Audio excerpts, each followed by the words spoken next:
Incredible panel, and I know you're going to be very, very excited to see this young lady, beautiful as she is. Without any further ado, ladies and gentlemen, I'd like to present to you, Tampa Bay Comic Con would like to present to you the lovely, the fantabulous, the gorgeous, she's a Brit, ladies and gentlemen, Freema! Agyeman!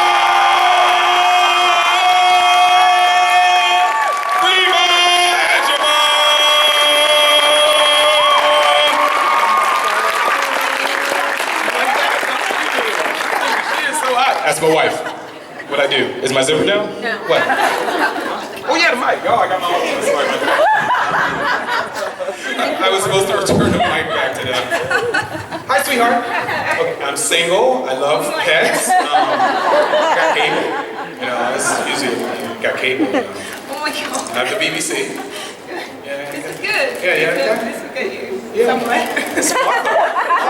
She has no idea what to say. Martha. Anybody out here named Martha? Martha? That's a good question. Raise your hand. Martha? Is that the only Martha in the room? I would never date a chick named Martha. But anyway, okay. Hi. Thank you.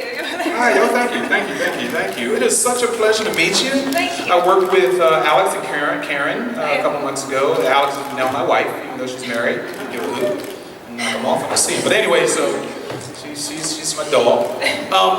That is your autograph line. I'm sorry. That is your question line. But I want to talk a little bit with you before we go ahead and open up the floor here. We missed you. A lot of you. You know, I mean, you couldn't get the man, so you had to get, second best, I guess. Right? Oh, Mickey. Well, you wouldn't say that if Dave or Matt was up here on the floor. No. But how's it been? Have you been since? It's been very good, actually. That was a cool 8 years ago, and it's incredible how quickly time passes and how the association with anybody, that enters into the Who world, how long that association does go on for. Because I mean, it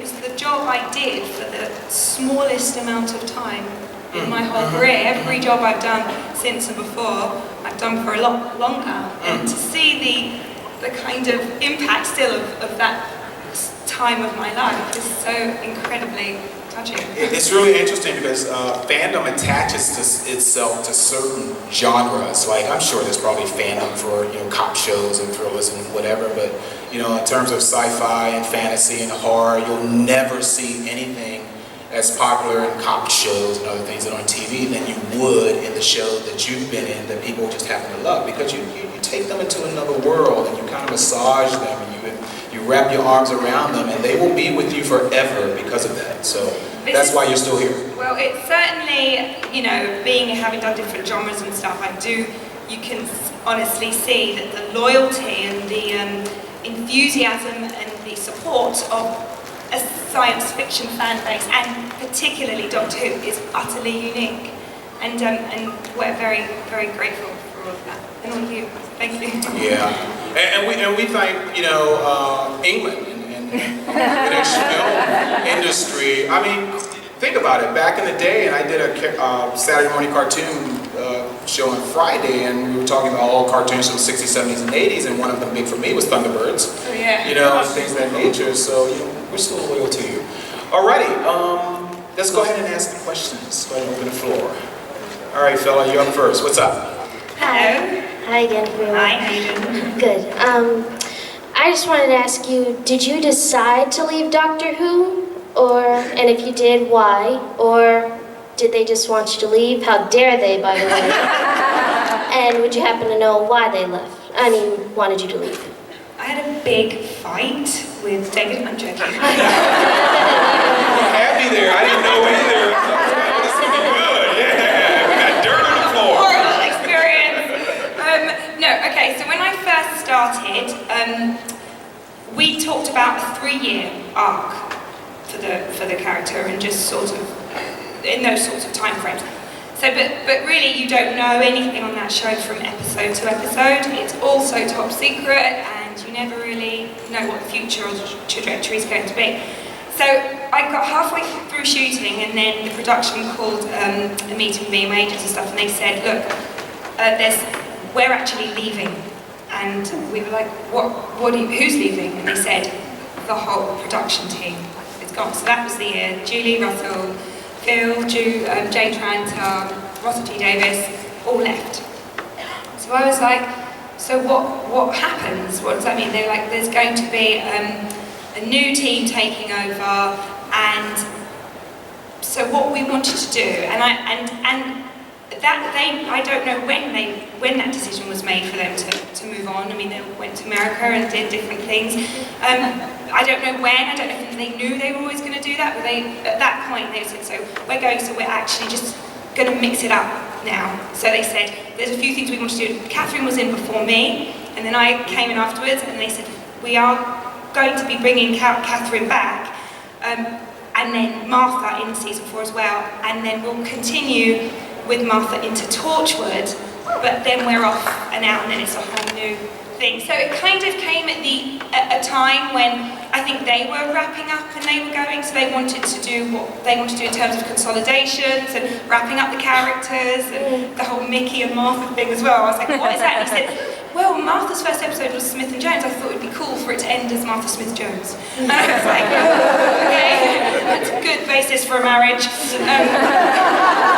And so a lot of things changed, and then, so I was like, okay, and then they said, so what will happen with Torchwood is we're then going to, you'll go in as a regular character, as the same character in that, and we can develop the story of her character, her storyline in the forum. But then the BBC was like, didn't commission Torchwood straight away. There was some, I don't know what was going on with scripts and decisions. You never really quite know the hierarchy. But Noel and I were asked to go into that. And it just took so long for that to come to fruition that he got offered a film and I got offered Law and Order. And you kind of go, well, you know, it wasn't a jumping ship thing because I feel like it's still very much part of my career and part of my life, and that's fine. And some of the scripts had been written already for Torchwood, but you can't think about all that as well. You're one person, it's your career, you need to earn a living, you need money. So, and I loved the franchise, I loved the Law and Order franchise. When I knew they were doing that in the UK, I really wanted to be part of that.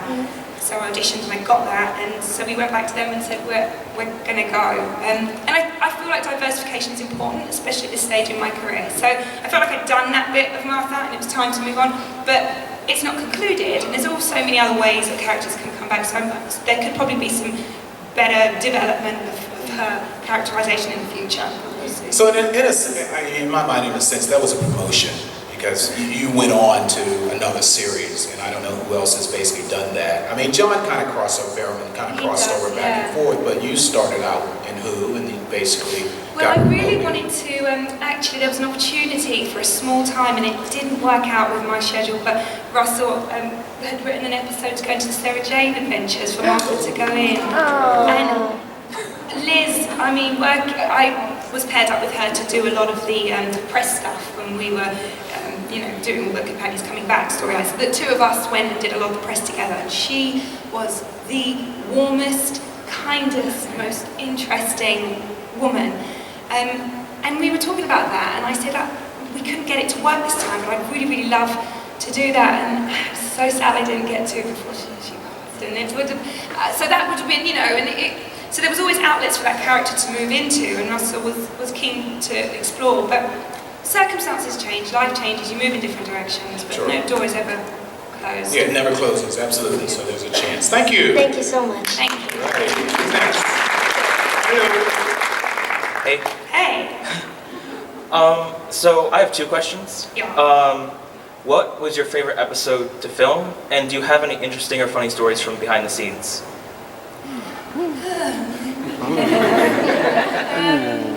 It was 8 years ago, dude. I had so many in my head the year after. I really, really enjoyed the Shakespeare Code. I loved the feel of that. One of the beauties about the show is every episode has a completely different feel to it. One week you feel like you're in a comedy, another week the genre feels quite dramatic, and the actors they bring in are quite a different you know, energy and timbre. So you always feel like you're on a different job from week to week. I really love the feel of the Shakespeare Code. It was a night shoot pretty much entirely. I'm more of a night owl than I am a 4 o'clock in the morning wake up person. Still pains every time I do it. And so we shot at the Globe, and I love Shakespeare, and I love the set design and the costume design and the poetry of that episode. Some behind the scenes stories. Let's see. There's probably more crazy stuff that went down on Torchwood. Okay. Doctor Who set was quite professional. You know, But Torchwood was fun. Torchwood is fun. wacky and crazy, but I mean, there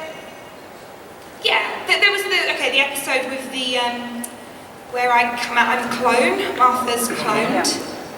So actually all of that was pretty intense, especially coming up in the bath of gloop. I just remember seeing that call sheet thinking, what's that going to entail?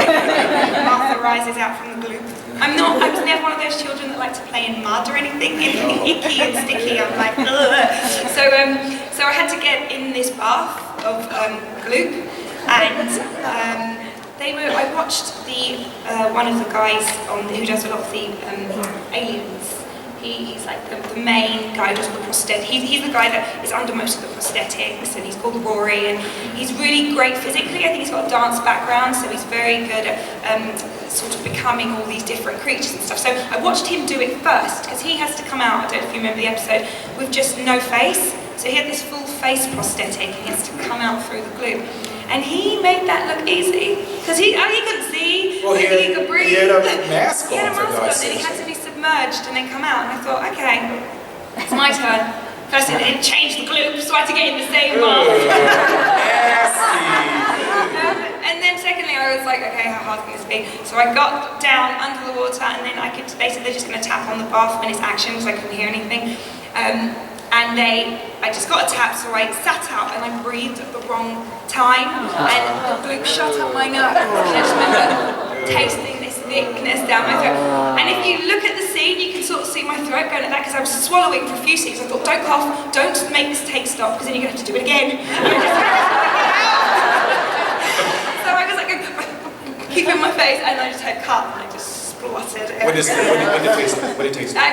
What did it taste like? Come on. What it tastes like? Tell me. Strawberries. Oh. Good luck. Okay. All right, is that it? Yeah. Okay, thanks, guys. Hey, try to limit your questions to one if you can, guys, so we can try and get everyone through the line at the time that she's here. Hello. Hello. Okay, so in the episode Utopia, were you actually scared when John Barrowman came to life right in your face, or were you just pretending to be scared? Well, with John, you never know. If you have not witnessed a John Barrowman, he's whacked. There's something going on. He's on crack all the time. And at the end of every panel, he likes to drop his pants to show you his superhero underwear that he's wearing all the time. Yeah, that's the John. Yeah, he's a riot. He's a lot of fun, but he's very unpredictable. And so, actually, there was one bit that he did himself that wasn't scripted. I can't quite remember, because there was another instance, it happens twice, where Martha goes to give him the kiss of life, and he shoots up again, and there was something he did, I can't quite remember now, but he made it up in the moment, so he always keeps on our toes. I think that particular day that was scripted though, so I was just pretending. Acting. Was it convincing?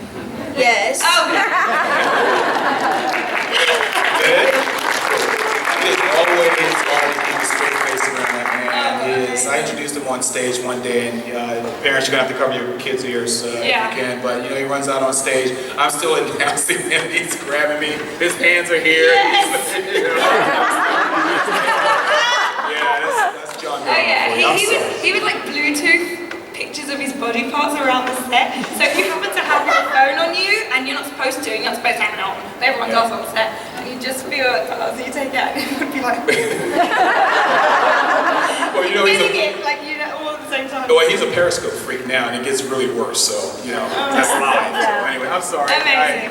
I had a better, more polite question, but since you mentioned it, if any of those stories from Torchwood feature John and Gareth, I'd hate myself if I didn't ask, so.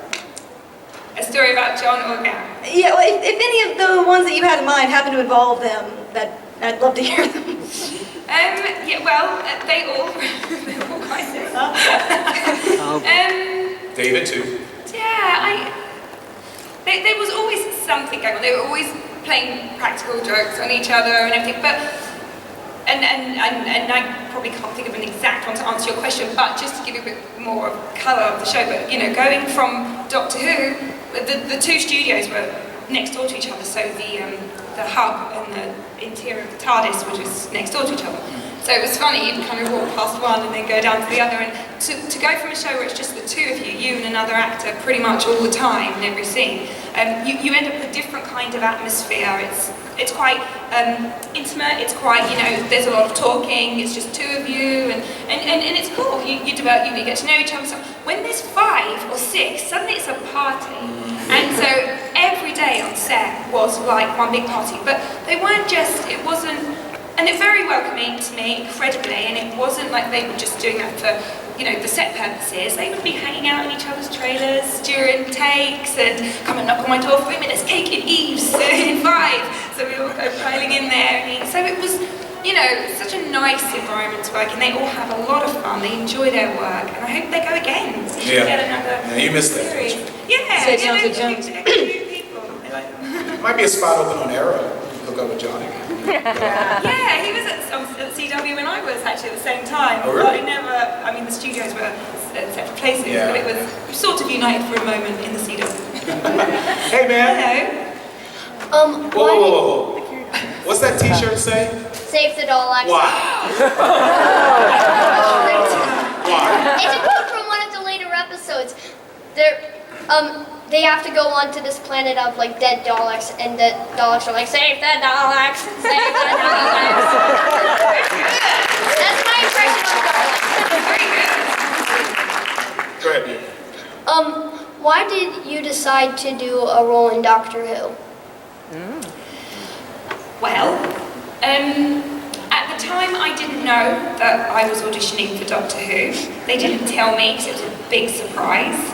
So You're Doctor Who now. You're Doctor Who suddenly. I knew at the last minute. I kind of would have guessed the minute I walked in the room and David was there to do the audition. I probably would have worked it out, but that didn't happen until like the 3rd audition. The first 2, it was just me and the casting director, and he told me it was for Torchwood. Torchwood wasn't around at the time, it was brand new. So they said there's going to be this new show called Torchwood. It's a spin-off, and we're looking for 5 new main characters, and we would like to audition you to be one of the characters. So the whole time I thought I was auditioning for that, and then just before the final chemistry test with David, they told me what it was for, so I went up to Cardiff and did an audition with him, and he left a sweet little note at the hotel just saying, just, you know, relax and don't, because it's quite nerve-wracking. It's such a big show, and you really, really, really want to be part of it. A lot of people probably would, and so nerves probably would have got the better of me, really, because it's big for my career, you know, but I didn't know what it was until the last minute, and then it was too late to be nervous. But your first read, you had to read for them, right? I read for it. And did you know what the verbiage? No, did I what? Did you recognize the verbiage when you did No, you they read? said to me, there's no Torchwood scripts available yet because we haven't written them, so can you read from episode 1 of Doctor Who called Rose? I didn't work it out at that minute though. I was like, they don't have any script, I don't know. What are you gonna do? So I didn't know till the end, but a good journey. You got another one, dude? You're gonna ask 2? I have another Go one. for it. I don't have children. What was your least favorite Doctor Who episode to do? Like, what was the most complex one to memorize the lines? Oh boy. Wow. Okay, good question. I would say, I think the more you do it, it's like, you know, the brain is a muscle that you can exercise, so the more you're working, the quicker you can pick up lines. If you have a break for a long time, going back to work is quite tough because your brain's just full of cake and wine. And John, So I would say it gets, as the series shot, it got easier and easier, but probably Human Nature and Family of Blood, because there was a lot more focus on Martha to do things, so I felt a lot more responsibility to, Martha do this, Martha do that. Martha do this, Martha do that, that's exactly what's happening. So I would say that one, that's our double bill. All right, go to your room. Thank you. Hi, how are you? Good, thank you. How are you? Are you hot around the face area? Yes. So I loved you in Doctor Who, but you were also in Little Dorrit. Yeah. And so what was it like working with such like a great, diverse, amazing cast with that? It was awesome for two reasons. The cast was phenomenal, and it was great to be around people from at different stages in their career and from different backgrounds of acting, and you learn a lot, you make friendships, which is one of the wonderful things about our business.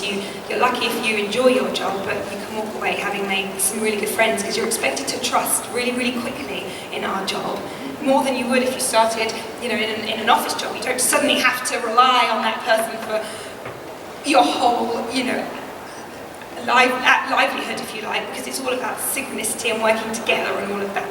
So that was a great experience, but also I'm at the stage where I feel like I've been at the same stage of my career for a while now, where I still believe in diversifying. I still want my next role to be quite different to the one I did before. I mean, we all have areas we're more comfortable in as artists, I think, and you're something you think you're better at. And some actors do specialise in a sort of brand, so you kind of know what you're going to get, and that's great, and I'll probably at some point want to ease into that, but at this time I feel like I want to have different opportunities, or be lucky enough to get different opportunities. So yeah, diversifying, and also a third thing, to do period drama as a black actress, was something. We were there. Yes, but if you're talking about doing Dickens, Yeah, well, who are they going to cast you as? exactly. As Pip, Exactly.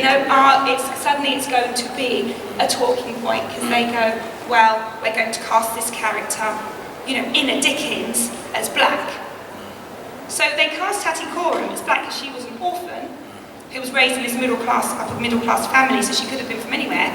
And they liked the fact that, okay, we can say she's from somewhere in the world, they travelled, they brought her back, they raised her, and it was still a big topic on Question Time in the UK of how they could have cast a black actress in their role.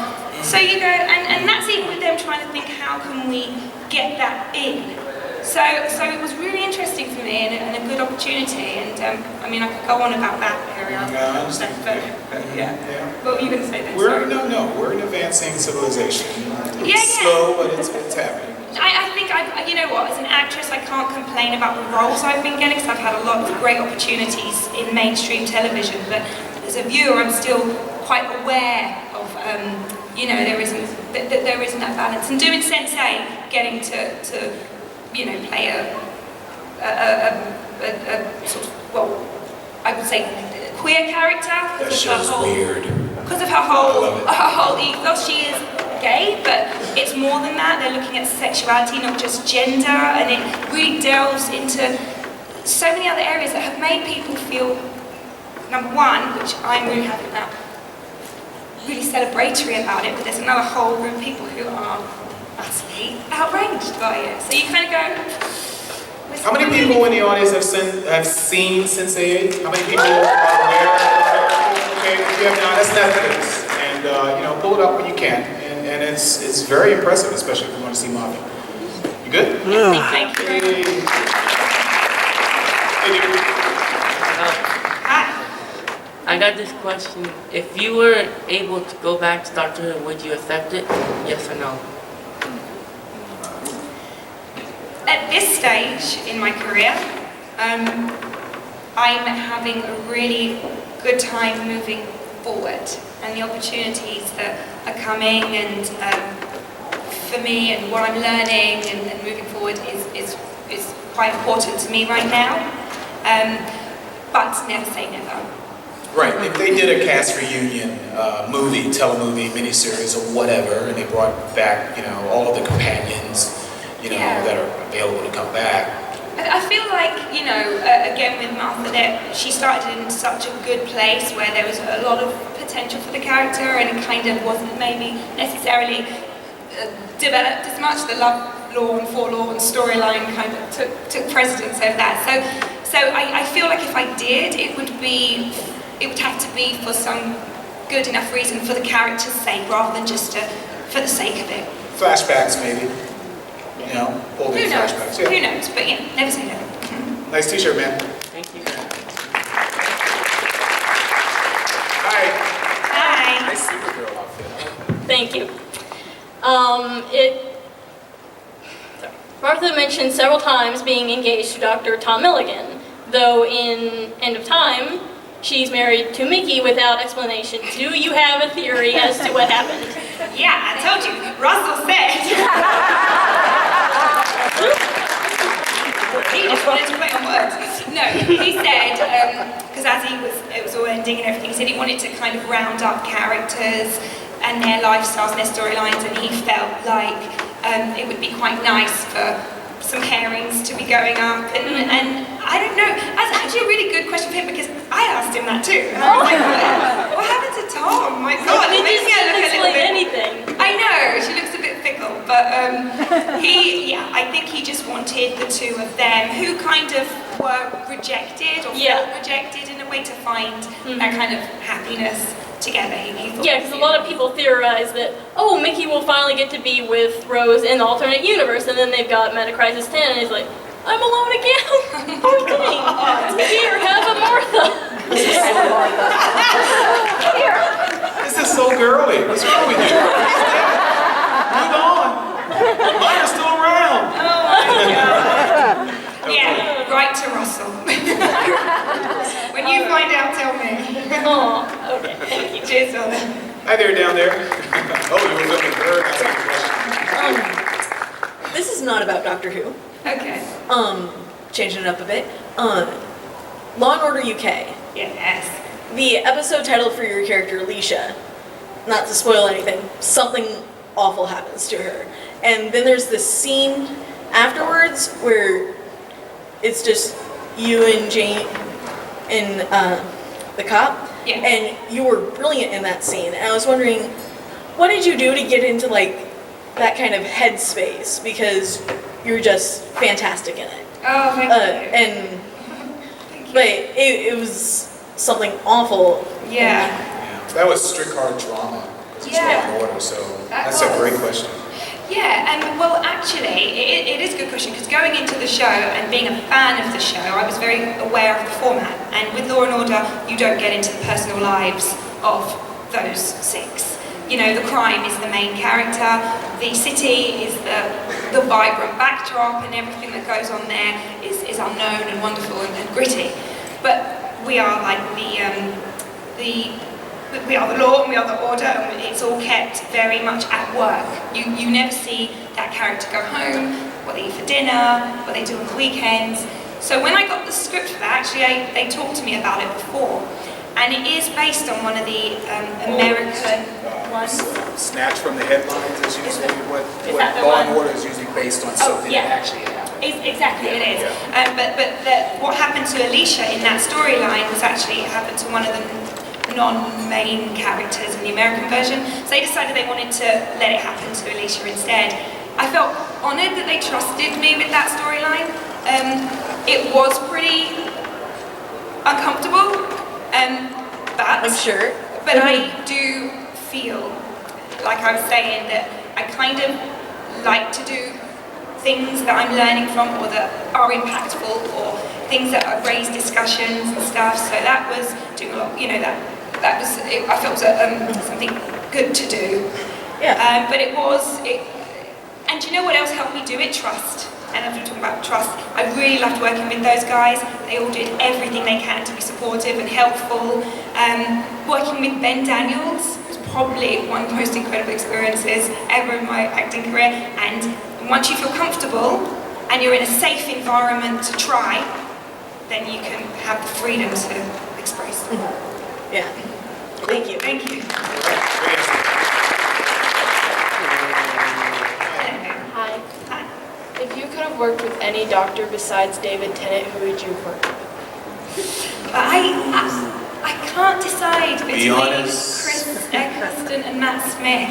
I can't pick between the two. I really liked what Chris did with his doctor. I like the darkness. Yeah, I was about to say that's a yin and a yang. Yeah, I really like the darkness. I've seen more of Chris's episodes because there weren't as many as Matt's. And after Catherine's season, really, I only ever dip in and out when I can to Doctor, but I watched the first 4 completely. But now I just kind of, I haven't, you know, I'm always somewhere else and I don't always catch it. But why I've picked Matt as well is because I've just met him for the first time a couple of months ago, and as a person, I adored him. And I would love to have had the opportunity to be on set with him all day and all that. So he's just so awesome and so cool and so friendly. So You're gonna hate him in Terminator, you know that? Oh really? Have you Yeah. seen it? I haven't seen it. You guys know Matt Smith, right? Terminator Genesis, okay. Oh, okay, I'll catch that then. So either the two. I'd have to flip a coin between the two, but either or. Thank you. Okay, we have 5 minutes, so we're gonna go ahead and run this in. Make your questions I'll brief answer really and to the quickly. point, and she'll answer quickly. I will. Hello. Hello. So I followed you as Martha, but also as Clarissa and as Amanita. So who do you think you're more similar to and why? Oh God. Short, huh? Proper short. Okay. Short answer is probably none of them. They're all too adventurous. I'm really quite reclusive. No, I would like to think my alter ego is Nita. Like kind of, I feel comfortable in her shoes for some reason. Also though, but Larissa was really powerful and Martha was really adventurous. You know what? It's like picking between your kids. I can't do it. Thank you. Thank you. All right, hi. What's up, Carol? You're great. Oh, bless you. I was just wondering, I don't know if they have a second season after Sense8 or if it's been confirmed, but I was wondering if there's anywhere in the world you want to go. Where would it be? Oh yeah, I'd like the opportunity to travel around with them. I'd love to go to Seoul. I'd like that. And fight side by side. Oh God, I'd like to be. I just want to be Dunabat. Yeah. She's amazing. Yeah, Seoul. I've always wanted to go. All right, cool. Thank you. Thank you. Hey, dude. What's up, man? Grab it. Rotate it down to you. So there you go. What was the funnest part about working with David Tennant? David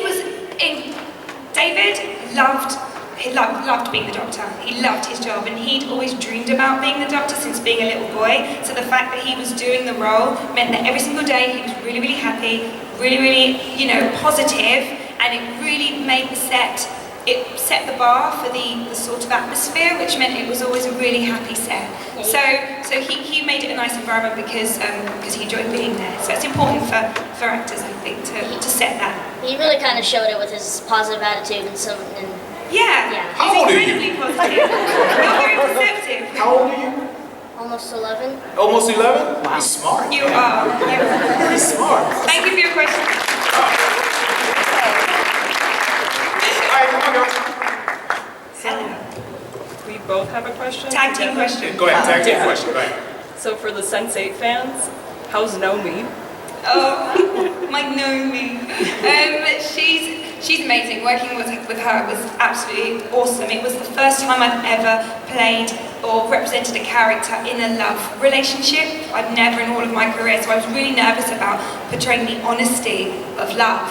And when I met her for the first time, it really does help if the chemistry is right with your co-star, because that's something you can't fake and you can't manifest. And the minute she walked in, it helped that she was a Larissa fan, but the minute she walked in, we're just jumping up and down and screaming. So we had a lot of fun off-set and on-set, and I hope that you know, permeates through the characters. All right, real quick, next question. One more. Oh, that was tag team. Oh, there's the last question right there. Yeah, I thought it was the other was going to ask. Hi. What do you think about the new Doctor? Oh. No, well. Honestly, let's put her on the spot. Scale of 1 to 10. Scale of 1 to 10. I haven't seen him. I saw his first episode where he came into it. So I haven't, he's a great actor. I must apologise that I don't watch the show as much as you guys. Please don't hate me for that. But I'll try and catch more of it when I can. But I know he's a great actor and I think he looks great, but I'm bad. I haven't seen him, sorry. Do you like him? What do you think? Scale of 1 to 10. What do you think of the new Doctor? 5. That's even. Don't let her opinion impress upon you when you've seen it. Ladies and gentlemen, Tampa Bay